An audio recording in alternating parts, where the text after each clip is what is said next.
Ang batang lumangoy ng 4 na oras para maligtas yung pamilya niya. Siya si Austin Appleby, 13 years old. January 30, 2026, nasa beach siya sa Australia kasama yung nanay niya at 2 niyang kapatid. Around 11 a.m., masaya silang naglalaro sa inflatable paddleboards nila e nagkakayak nang biglaan ngang matangay ng malakas na hangin yung mga bata. Sinubukan silang hatakin ng nanay nila pabalik pero napunta nga sila palayo ng palayo doon nga sa beach. Ang malala pa dito na wala nga nila yung mga sagwan nila na mas lalong nagpahirap nga sa kanilang magpabalik. Siyempre kung wala silang gagawin at mag-iintay lang sila ng himala or tulong, baka nga mas lumala pa yung pangyayari eh. Naman dito na nga nag-decide yung nanay na kausapin nga si Austin kasi nga siya yung pinaka-capable sa kanilang 4 kahit na 13 years old pa lang siya. Sinabihan niya si Austin kung pwede ba niyang languyin nga papunta doon sa Pampang para humingi nga ng tulong and itong si Austin hindi siya nagdalawang isip and lumangoy nga siya agad. Siyempre gusto nga niyang iligtas yung nanay niya at mga kapatid niya and gets naman din niya yung sitwasyon nila kaya naman nag-ala Michael Phelps nga siya.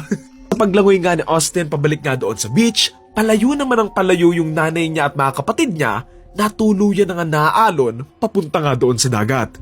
Alam mo kung ano yung nakakatakot sa desisyon ni Austin na lumangoy pabalik? Sobrang nakakapagod at nakakahilo yan na pwede siyang hindi na makalangoy eh. Ako nga hindi ako makalangoy kahit for 1 second eh. Kahit may salbabida hindi ko kaya. Tsaka bukod sa lalangoy siya ng sobrang tagal, lalangoy din siya ng sobrang layo. And again, hindi lang siya sa swimming pool malalangoy sa dagat. Dagat na may iba't ibang mga hayop na pwedeng lumamon sa kanya katulad ng mga pating, dagat na pwede siyang matangay ng malakas na current or alam mo yon, matangay siya or mapagod sa sobrang lakas nga ng mga alon.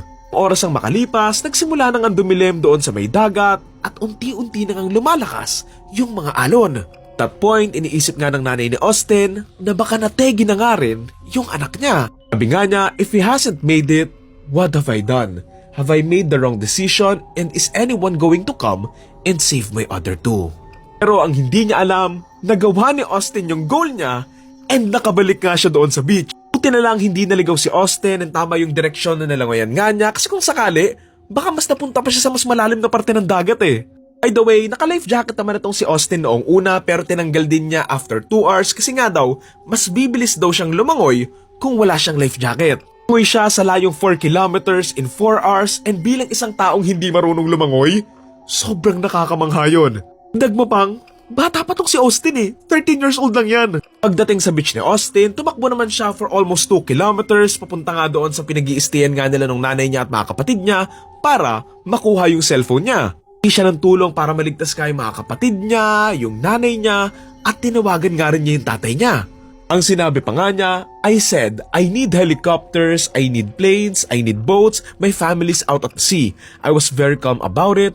I think it was just a lot of shock. Ito na nga siya dinala sa ospital kung saan nawalan nga ng malay si Austin sa sobrang pagod. Nang magising si Austin, hindi pa nga niya alam kung nakaligtas ba yung nanay niya at mga kapatid niya kasi nga, wala na, blanco na siya after niyang lumangoy ng napakatagal eh. Bilang banda, ginagawa naman ng nanay ni Austin ang lahat para hindi nga mabitawan yung mga kapatid niya kahit nga sobrang lakas na ng alon. Sobrang dilim na nga ng paligid and lumalamig na nga yung tubig kaya naman at this point, iniisip ng nanay nga ni Austin na baka hindi na sila makakaligtas. Nang makalipas ang ilang oras, dito na nga darating yung tulong na tinawag nga ni Austin. Around 8 p.m., natagpuan nga silang mag-iina 4 kilometers mula doon sa pinanggalingan nila. Patunayan, hindi nga naging madali yung pag-rescue nga sa kanila na noong una, natangay pa nga ng alon yung mga bata pero buti na lang nakasigaw sila kaya nahanap din naman sila. Namang nabalitaan ni Austin na nakaligtas nga yung nanay niya at mga kapatid niya na sobrang ikinatawa naman niya. Yun kay Austin, it was a moment I will never forget. Sobrang napanatag naman yung nanay niya nang malaman na makonfirm nga niyang buhay pa nga itong si Austin, lalo na't nung malaman nga niyang dahil kay Austin kaya sila nakaligtas. Inaamin din naman ng nanay ni Austin na hindi daw naging madali yung paghihinga niya ng tulong sa anak niya kasi nga, anak niya rin naman si Austin eh. Pero since wala na rin namang choice, hindi rin naman niya pwedeng iwan yung 2 pang bata, si Austin na nga lang yung pinalangoy niya. Yun doon sa nanay, I knew he was the strongest and he could do it. I would have never went because I wouldn't have left the kids at sea, so I had to send somebody. Sana kasi, hindi mo dinadala yung mga anak mo sa dagat kung hindi ka naman capable eh. Pero ayun, dinala naman sila sa ospital para ma-check nga yung mga katawan nila, na may mga konting galos nga sila and sobrang pagod na nga yung mga legs nila. Pero overall, okay naman sila and naka-recover naman din. Ospital, Dito na nga sila ulit nagkita ng nanay niya na tuwang-tuwa nga sila na nakaligtas sila. Ang nakakatuwa pa dito kay Austin kahit hirap pa siyang maglakad tapos nakasaklay pa siya, pumapasok na rin siya sa school. And kay Austin, I didn't think I was a hero. I just did what I did. Buti na nga lang din daw na kapag-aral nga siyang lumangoy pero ayun daw, ito na yung pinakamahabang nalangoy daw niya. Turi naman ng mga otoridad si Austin at sinabihan na the actions of the 13-year-old boy cannot be praised highly enough. His determination and courage ultimately saved the lives of his mother and siblings. Nag-iimbestiga din pala sila kung meron bang kakulangan ba sa aksyon nga mula doon sa hotel, kung saan narentahan nga nila Austin yung mga paddleboards and kayaks nila, kung umaksyon ba sila agad nung hindi nga naibalik yung mga equipment since 2 hours lang naman daw nilang narentahan yon.